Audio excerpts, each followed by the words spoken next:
శ్రీమాత్రే నమః. బ్రహ్మవాక్కు YouTube channel ప్రేక్షకులకు స్వాగతం. మన పిల్లలైనా సరే చెప్పినట్టు వినకపోతే చివరికి విసుగొచ్చి నీ కర్మ ఎలా ఉందో అలాగే తగలబడుతుందిలే అంటారు. కర్మ అనేది మనిషి యొక్క ఆత్మను బంధిస్తుంది. చేసిన కర్మ ఊరికే పోదు కదా, ఆ ఫలితాన్ని అనుభవించడానికి మళ్ళీ మళ్ళీ జన్మించేటట్టు చేస్తుంది. ఒకసారి కృష్ణుడు అర్జునుడు మారువేషంలో దేశాటనం చేస్తూ ఒక నగరంలోకి ప్రవేశించారట. ఆ నగరాన్ని పరిపాలించే రాజు కొడుకు దారి వెంట నడుస్తూ ఉన్నాడట. దారి పక్కకు ఒక ముసలావిడ భిక్షగత్తె అభిక్షం అడుక్కుంటుందట. అది చూసి విసుగు చెంది చీచీ ఇదేమి బతుకు అని చెప్పేసి కాలితో ఆ భిక్షపాత్రను తన్నాడట. అది దూరంగా పడిపోయింది. తన దారిన తాను వెళ్ళిపోయాడు. ముసలావిడ దుఃఖిస్తూ తన ఇంటికి బయలుదేరింది. కృష్ణుడు అర్జునుడితో మనం ఆవిడని అనుసరిస్తూ ఆమె ఇంటికి వెళ్దామని చెప్పాడు. బయట కృష్ణుడుండి అర్జునుడిని లోపలికి వెళ్ళి తినడానికి ఏమైనా పెట్టమని చెప్పేసి అడుగుమన్నాడు. లోపలికి వెళ్ళేసరికి ఆ ముసలావిడ తినడానికి సిద్ధంగా ఉంది. అర్జునుడు వెళ్ళి అడిగాడు. వెంటనే తను తినే ఆహారంలో నుంచి కొంత ఆహారం ఇచ్చింది. అర్జునుడు తిని బయటకు వచ్చాడు.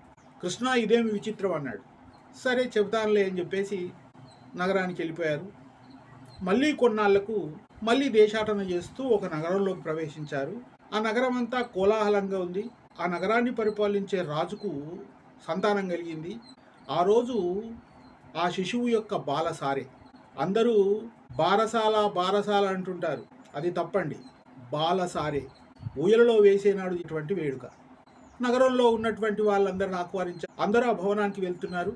బిడ్డను ఆశీర్వదిస్తూ భోజనాలు చేసి వస్తున్నారు. కృష్ణార్జునులు మారువేషంలో వెళ్ళారు. కృష్ణుడు అర్జునుడిని ఊయల దగ్గరికి వెళ్ళి శిశువును చూడమని చెప్పాడు. అర్జునుడు వెళ్ళగానే పక్కపక్క నవ్వుతూ నన్ను గుర్తుపట్టావా అన్నాడట. అర్జునుడికి ఏం అర్థం కాలేదు. తిరిగి వచ్చాడు. ఈ వేడుకలో పంచభక్ష పరమాన్నాలు చేశారు.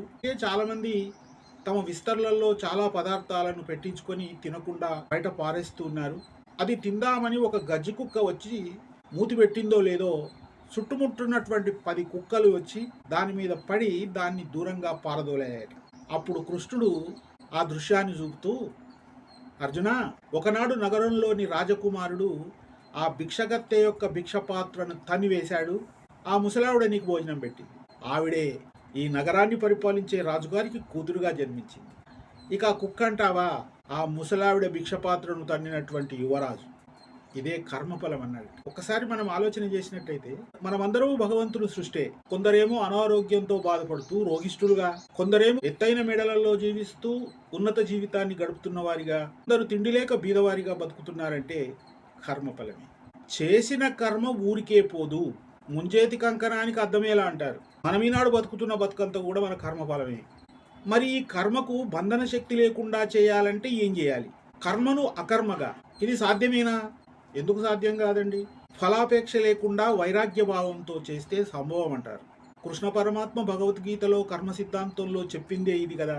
జయాపజయాలు లాభ నష్టాలను లెక్కించకుండా కేవలము మనము చేసేది కర్తవ్యమని భావించి చేస్తే, ఫలాపేక్ష రహితంగా కర్మ చేస్తేనే నిష్కామతత్వం, వారికే ఉత్తమ గతి, వారికే మోక్షప్రాప్తి. మంచి కర్మ చేద్దాం, ఉత్తమ గతి పొందుదాం. సర్వే జనా సుఖినో భవంతు.